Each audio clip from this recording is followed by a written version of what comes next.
GoForThe2.com. I'm back with another marquee matchup for week number 3. It's the UCLA Bruins traveling to Lincoln to take on the Cornhuskers. It's a 12 noon start. It's going to be a great game. I'm going to give you some news and notes about both sides of the ball, and I'm going to give you my prediction for this game a little bit later in the week, Thursday, up on my websites, GoForThe2.com and NCAABlitz.com. So check that out Thursday morning. 12 o'clock start for UCLA. Traditionally, when West Coast teams travel to the Midwest or the East Coast, they do not fare very well. An exception is last year when you look at California, the traveling to Ohio State, they almost pulled out the victory. They lost a very tight ball game. This is a rematch of last year's 36-30 Bruin victory at home in UCLA. So how does the Bruins take that game plan from last year? We'll have to see if they implement the same type offensively and defensively heading up into this matchup with Nebraska. But traditionally, West Coast teams do not fare very well on East Coast and Midwest trips. When you look at the Bruins, though, they are coming off a bye week, so that is a positive. On a negative, though, they did have the loss, the death of one of their players that played in the Nevada game. It's a very unfortunate incident. It was a car accident, ruled an accident, and it's very unfortunate. Our condolences go out to the Bruin family and the coaching staff and players. Unfortunate death for that team. How does the team respond heading up into the matchup against Nebraska? I think the bye week will benefit the Bruins in this matchup. The fact that the bye week came, they have an extra week to prepare for Nebraska, an extra week to handle the time differential, and a very good coach in Jim Mora Jr., a former NFL coach, knows how to handle the bye week. I think this is a benefit. Usually bye weeks early in the season could be a negative for the fact that it disrupts the offensive line's timing and disrupts the timing of the passing game.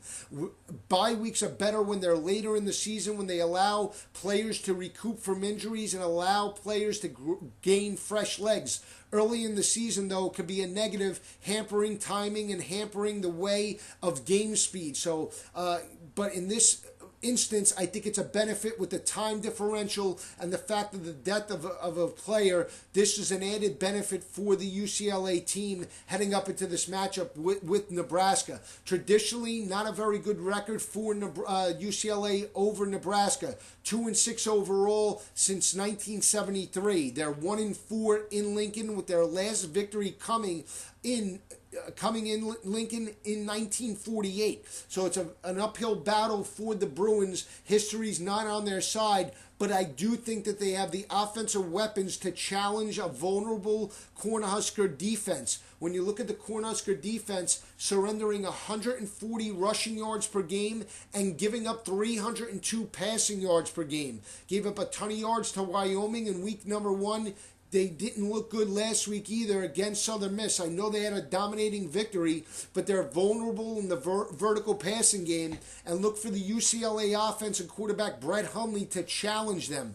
Very good quarterback in Brett Hundley. He was a redshirt freshman last year. He's had an added year now of experience. He had a very good outing week number 1 against Nevada, made big plays. He's a big quarterback. He can make plays with his feet, and he can make plays with his arm. And I think that Brett Hundley will be the X factor for the Bruins in this ballgame. If you're a Nebraska Cornhusker fan, you need to blitz from the outside to contain Brett Hundley from breaking the pocket. If Brett Hundley's allowed to break the pocket and keep his eyes downfield, I think it could be a long day for the Nebraska Cornhuskers. He's very athletic. He's very difficult to bring down, and Nebraska's going to have to try and create some pressure on UCLA quarterback Brett Hundley. Going up into this ballgame, Nebraska only has 1 sack, so they're going to have to try. Bo Pelini, who prided himself on defense, is going to have to find the defensive scheme in order to stop the Bruins' passing attack. We'll see if he can do it.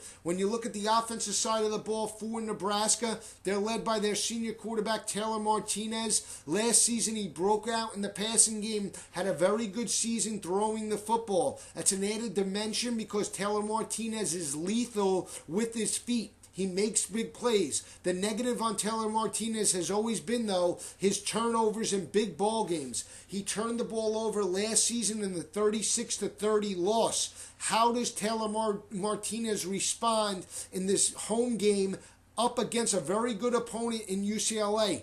UCLA has a very physical defensive line and very physical linebackers.